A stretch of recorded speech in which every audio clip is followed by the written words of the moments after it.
Okay, hello. Welcome to another devlog in the series of devlogs of me making my game Husker. Now, there have been a lot of additions since the last time I released. It's been an entire day since I have released one. I haven't released one yesterday because I ended up sleeping quite a lot. So I have made quite a few additions and some fixes which are really good, by the way. The fixes have made all of this way better.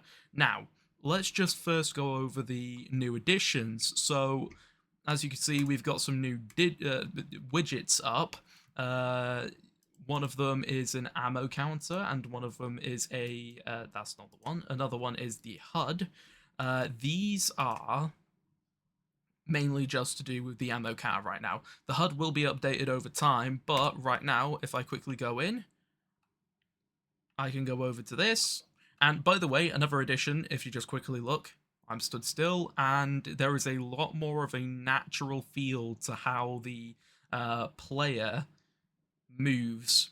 So the player is just sort of slowly swaying from side to side instead of the previous where it was just a little bit of a head wobble. Now you have a bit more of a natural turn, move, and everything.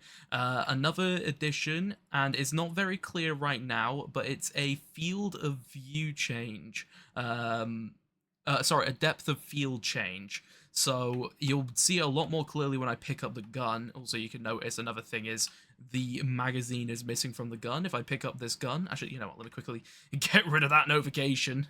Pesky things. If I go and pick up the gun real quick, boom, I am holding the gun. Now, my hand isn't on the front of the gun anymore. That is because the fabric isn't really working all that well, but you don't really see your gun all too often anyways.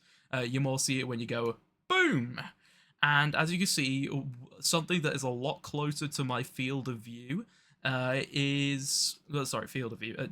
Something that's closer to me gets a lot more blurred as it's in front of me.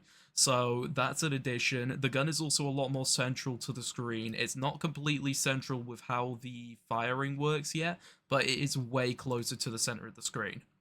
And another thing is that the animations have been added for reloading. As you can see on the right, the ammo counter is there, and as you saw as I shot, the ammo counter went down. If I try and shoot anymore, I can't shoot. But if I go to reload, I take the mag out, I put the mag in, and then I go back to being able to shoot again. And then obviously once you run out of ammo, no reloading anymore. So that is a new addition. We now have a fully working reloading system. One thing that I'm going to have to do is try and make it so that you don't end up seeing through the gun as you're reloading. That's just going to be a bit of just changes here and there. But yeah, we have a much better aiming system, a lot more changes to the visual appearance of the game, and we have the ammo counter down there that'll help us with our visuals of how much ammo we actually have. And we also now have ammo, which is all great. I'm going to be making the magazines that you can pick up and take along with you, so that's one thing that's going to be added. I'm also going to make a change to how the pickup system works, because I really don't like how this one works, where you press E and it just does a bubble around you. I'm going to try and make it so that when you look at the thing, you can just pick it up with a line trace, probably. But at the moment, it is going quite well with how the overall combat works. It's a lot smoother. Now, one thing that I'll quickly do is I will, it'll be in here, I'm going to increase the amount of reserve ammo I have so that we can fight against the boss, because the boss has had a really important change made to it, which I am very, very happy with. Because one of the main things that there was a major issue with, and I said that was fixed in the last video, but it wasn't fixed, is the boss was eating the floor. Now, this was still broken in the last video, it was just a lot rarer of an occasion it wouldn't work. Now, it is completely gone from the game, and there was a really simple reason why it wasn't working, and I can show you it right here, not right there. God damn it. Right here. Now, what I was doing up here was this event happens whenever you're chasing the player. So this event goes chase. It makes sure that it has an attack target. Then you go over to the AI move 2, where we see, that we're moving our character over to the target attack player, and the acceptable range is the melee range. We move over to him, and if we make it to him, it's a success and it goes on. If it's a fail, then we end up just failing the task. But then we went on to this set timer by event. Now, this is to make sure that if the monster is chasing for too long, it will end up doing its stomp attack and trying to stun the player so that it can get towards you a bit quicker.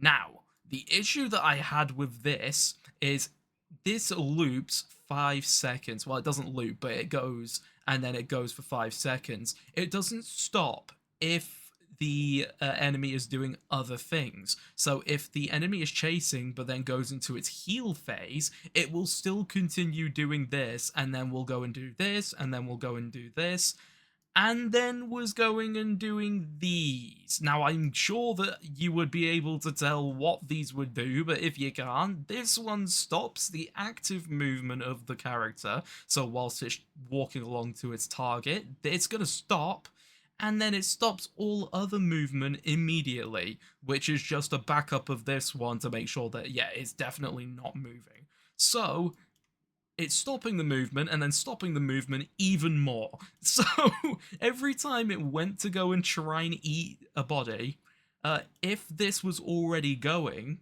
and didn't end before it started going towards a body, then this would just stop all of its movement. Whereas now, if it's going to try and eat a body, it will not do this.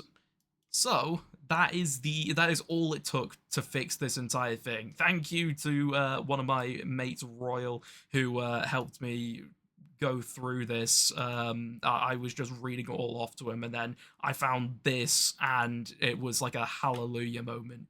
But now if we go into the boss fight, oh god, it's a little bit laggy, but it should sort itself out. We move over to the boss. The boss will still work as normal. It's still the same as it was before. One thing I do want to add is the ability to do bullet spread. That's one thing that I really would like to add. As you can see, oh, I've run out of ammo. Uh-oh. As you can see, I've run out of ammo. I'm not used to doing that yet. As you can see, the boss is able to do its stomp attack still. And as soon as I get it down enough hit points... God damn it, why do you do this to me? Why can't you just be normal for once? And why am I so laggy? Oh my god. Alright, let me try restarting it. And it's still... okay, it's a little bit better. Alright, let's go over. Okay, I'm just going to run up to him and let him hit me. But if I hit him enough, he'll start moving over to a body. And he will eat the body. And as you could see, one thing that was happening was if he moves up to me and he starts doing his jump attack. Oh, well, he didn't get to do it then, but like, there you go. He's going to the second body now and he's healing off of it. Which is really good, by the way. That is fucking perfect, because otherwise he just would be useless.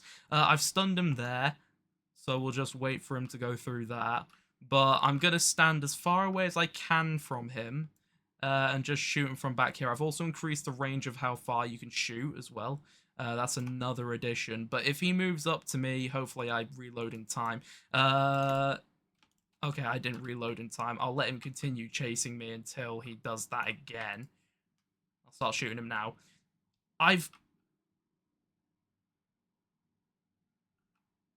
Okay, well, actually, I'm not too dumbfounded by that. That's fine.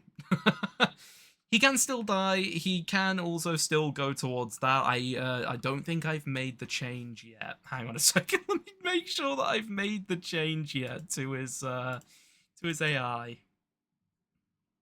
Where would the thing be? And there, and there, and here. No, I have not made the change yet. But this should now, I should be able to remove this. I didn't want this in here in the first place. That's one of the biggest gripes I had with adding that to the stun attack. Because I didn't want him to do that in the first place. Oh, it's so much clearer now. I can run around and do things. But yeah, one of the things I didn't want to have happen is him being able to do that during. But there you go. I hit him 30 times and he didn't go to try and find a body after I hit him those 30 times. He just still did his shockwave attack, which is great because he shouldn't have been able to go over to these bodies after doing the shockwave attack. In reality, I was wanting it so that he would be able to do a shockwave attack, and then as soon as he's doing that, he's not able to go to a body because he's jumping up and down and trying to do a huge slam. That was my main intention with that whole thing. But yeah, there you go. So right now he's very easy to kill. I'm going to be increasing his health, making it so that the bullets do more randomized damage. I might try and make a hit system where, like, if you hit the head or they hit the arms, it does different things. So, like, less damage if you hit the feet, but if you hit the head, it deals double damage and things like that. Over time, the game is slowly just going to become more and more polished. So, hopefully, with time, it'll become way better. I'm going to take a great break, play some games, and yeah, I will just keep on working on this. In terms of next things that I'm going to add, I am now really, really hungering to add on the next phase of this guy. So I'm going to try adding on a second phase for him, so that he can start doing the throw attack as well as the charging attack. And then I'm going to save the third phase for after I have completed the fourth phase. Because if I go 1 to 4, obviously it doesn't make sense. I don't know that word. It doesn't make sense in terms of the numbers going up in order, but they're all going to be on the ground, whereas his third phase is going to be sort of like an in-between of the second and third phase where he jumps up at a helicopter and starts beating it. And then the second phase will go on to the fourth phase after a certain number of times he's gone up. Probably like 3 times up there, and then he goes off over to there. So, thank you all for watching. Really do appreciate it. Hope you stuck along with me for the journey. And yeah, Husker will be awesome, hopefully. I'm going to be using a few other tutorials here and there, so whenever I use them, I'll be linking them down in the description. And yeah, I will see you all in the next one. In a bit, people.